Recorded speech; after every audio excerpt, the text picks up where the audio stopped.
Salut tout le monde, c'est Jérémy pour Tuya World. Aujourd'hui, on va parler de ce portier connecté des magasins Action, donc de la marque LSC Smart Connect.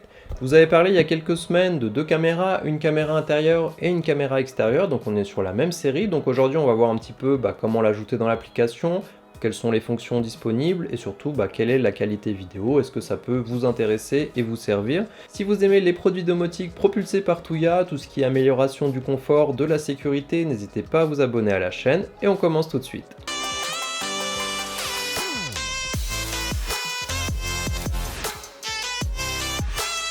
Dans la boîte, on retrouve la sonnette, un système pour la fixer au mur dans deux cas différents, ce qu'on verra un petit peu après, différentes vis, un câble d'alimentation et enfin un tournevis et de la documentation. Au niveau des caractéristiques principales, on va avoir un angle de vue de 145 degrés, une portée Wi-Fi allant jusqu'à 25 mètres, de la vision nocturne jusqu'à 5 mètres. On a bien sûr la possibilité de parler et d'être entendu avec l'appareil. On aura une résolution Full HD, le système est IP54, donc on pourra le mettre dehors et pourra résister aux projections. Et enfin, on va pouvoir mettre aussi une carte SD jusqu'à 128 Go. Le système fonctionne en Wi-Fi 2,4 GHz et on va donc pouvoir le connecter avec l'application LSC, Tuya ou encore Smart Life. Alors ici, tout comme le souci qu'on avait sur la caméra intérieure et caméra extérieure, on ne pourra pas le faire fonctionner avec Google Home par exemple. Donc ça c'est un petit peu dommage parce que c'est vrai que c'est toujours un problème de ne pas pouvoir en profiter dessus. Par contre si vous voulez l'utiliser simplement avec l'application, ça fonctionnera très bien là aussi. Alors le portier reste compact, on a le bouton bien sûr pour déclencher la sonnerie. On va avoir du coup un micro juste au-dessus et enfin l'objectif un petit peu plus haut qui filme en Full HD. Si on retourne l'appareil, on a deux vis, on va pouvoir venir brancher l'alimentation. Le câble est relativement long, donc en fonction de là où vous devez le brancher, ça peut très bien faire l'affaire. Si on regarde sur le bas, on a un port pour la carte SD et sur le côté droit, un port micro USB pour la recharge, si c'est plus simple pour vous. On a ensuite avec ça, donc comme je vous le disais avant, deux supports, un pour un mur plat on va dire et un autre pour avoir un certain angle de prise de vue tout simplement. Donc ça peut être aussi pratique dans ces cas-là. On va donc maintenant rajouter l'appareil directement dans l'application Tuya. On va aller tout simplement cliquer sur le petit plus tout en haut. On va ensuite aller dans la partie vidéosurveillance.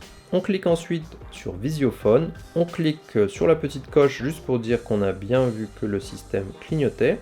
Et on clique sur suivant. On entre maintenant son mot de passe Wi-Fi. Ça va ensuite présenter un QR code qu'on va mettre devant la caméra. Et dès qu'on entendra un petit bip, on aura juste à appuyer pour lancer la configuration. Une fois la configuration terminée, on arrive sur le menu principal de la caméra. On va avoir des fonctions assez classiques. On va pouvoir faire une copie d'écran, on va pouvoir enregistrer une vidéo, revoir ce qu'on a enregistré. On a aussi une fonction d'alarme qui va nous permettre en fait de gérer la détection de mouvement pour recevoir des notifications en cas de passage. On va bien sûr pouvoir aussi choisir quand est-ce qu'on veut que ça s'active pour éviter de recevoir des alertes en continu. Notamment si votre portier est fixé vers la rue, ça pourrait être un petit peu embêtant si ça sonnait tout le temps. On a bien sûr la partie album photo pour revoir les captures effectuées. Alors au niveau des fonctions, ça reste assez basique sur ce portier. On a un petit peu les mêmes fonctions qu'on retrouverait sur une caméra standard. Maintenant, on a aussi la fonction, forcément, si on appuie sur le bouton, pour déclencher une notification. Je vous l'affiche à l'écran, ça permet d'avoir la notification directement sur son smartphone avec une photo de la personne qui est appuyée. Et ensuite, vous pouvez soit refuser l'appel ou tout simplement appuyer sur accepter l'appel pour entrer en communication avec la personne. Alors le son fonctionne bien, on peut facilement dialoguer avec la personne en face. Je pense qu'il y a quand même un petit peu de lag en fait, tout simplement. Donc en fonction de la qualité de votre réseau, ça peut être un petit peu décalé dans le son. Alors c'est pas forcément un problème, tout simplement parce que la personne qui vous parle, elle n'est pas devant vous, donc au final ça pose pas de souci que ça soit légèrement décalé dans l'idée, et ça vous permet surtout de voir qui est devant chez vous, et si surtout vous n'êtes pas devant chez vous, ça permet quand même de prévenir la personne que vous n'êtes pas là, peut-être pour déposer un colis ou quoi que ce soit, et de facilement se faire comprendre en tout cas. Si on va faire un tour du côté des scénarios, donc dans le cadre d'un scénario où on viendrait utiliser cet appareil comme élément déclencheur, en fait on va pouvoir utiliser cette fonction d'appuyer sur la sonnette pour déclencher un scénario. Donc là ça peut être pas mal si vous avez par exemple une autre sonnette dans la maison, de la déclencher, peut-être de faire clignoter une lumière quand quelqu'un sonne à votre porte ou quelque chose comme ça. On va aussi avoir la détection de mouvement qui va permettre de déclencher un autre scénario.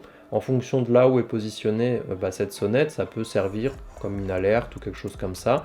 Et finalement, là aussi, pourquoi pas allumer une ampoule qui serait devant chez vous, dans l'escalier, n'importe où. Donc ça peut être intéressant comme ça. Si par contre on va dans la partie où on voudrait déclencher cet appareil, ici on n'aura pas d'élément à déclencher, tout simplement parce qu'il n'y a rien qui peut être déclenché sur cet appareil. Donc ça sera juste dans le cas où on veut faire déclencher un scénario grâce à l'appareil, mais pas dans le sens inverse. Je vous mets des exemples maintenant en vidéo de ce que ça donne, à la fois de jour et de nuit. Comme vous le voyez, ça permet quand même de reconnaître la personne qui est devant chez vous, de communiquer directement avec une personne qui serait là pour vous présenter quelque chose, si vous voulez dire que vous n'en avez pas besoin par exemple, ou au contraire, peut-être de dire à quelqu'un de déposer un colis à un endroit. La qualité suffit amplement et ça permet d'apporter un angle de vue encore supplémentaire si vous avez déjà plusieurs caméras à l'extérieur ou dans votre entrée par exemple. Alors comme on l'a vu, cette caméra est plutôt pratique, elle est petite, compacte, on va pouvoir facilement la mettre en place et l'ajouter à l'application, donc ça c'est toujours positif. La qualité de la vidéo permet facilement de communiquer avec quelqu'un, en tout cas pour pouvoir lui dire par exemple de déposer un colis, n'importe quoi, ça c'est assez simple, ou tout simplement de savoir qui est devant chez soi avant de sortir, ou s'il n'y a pas besoin de sortir, donc c'est assez pratique pour ça. Il y a les fonctions qui vont permettre de déclencher aussi plusieurs scénarios grâce à la pression de la sonnette, donc là aussi c'est plutôt pas mal finalement. On est sur un prix aussi de 40 €, donc c'est un prix quand même assez contenu, et comme les caméras précédentes, c'est dans les magasins Action, donc s'il vous en faut plusieurs, vous pouvez retourner facilement. S'il y a le moindre problème, vous pouvez y aller facilement et être remboursé, donc ça aussi c'est plutôt positif. Donc du coup, le seul souci qu'on va avoir ici, comme les deux autres caméras de chez Action, ça va être le fait que ça ne fonctionne pas directement sur un assistant vocal. Du coup, pour pouvoir afficher justement, quelqu'un vous appelle, vous pourriez demander d'afficher ça directement sur le Google Home, et puis voir si ça vaut le coup ou pas de se déplacer. Donc là ça sera pas possible, malheureusement, c'est le seul point problématique qu'on va avoir là-dessus. Après c'est vrai qu'on est sur un produit pas très cher, donc si vous utilisez beaucoup les assistants vocaux, ça sera un peu problématique. Encore une fois, si vous utilisez que l'application, ça pose aucun souci. Voilà, donc j'espère que la vidéo vous a plu. Si vous avez des questions, quoi que ce soit, laissez-les en commentaire. N'hésitez pas non plus à nous rejoindre sur notre groupe Facebook Smart Life Tuya France, où vous pouvez aussi venir nous poser des questions, tout simplement, que ce soit sur ces appareils-là ou les produits Tuya de façon générale. Et puis moi je vous dis à bientôt pour une prochaine vidéo.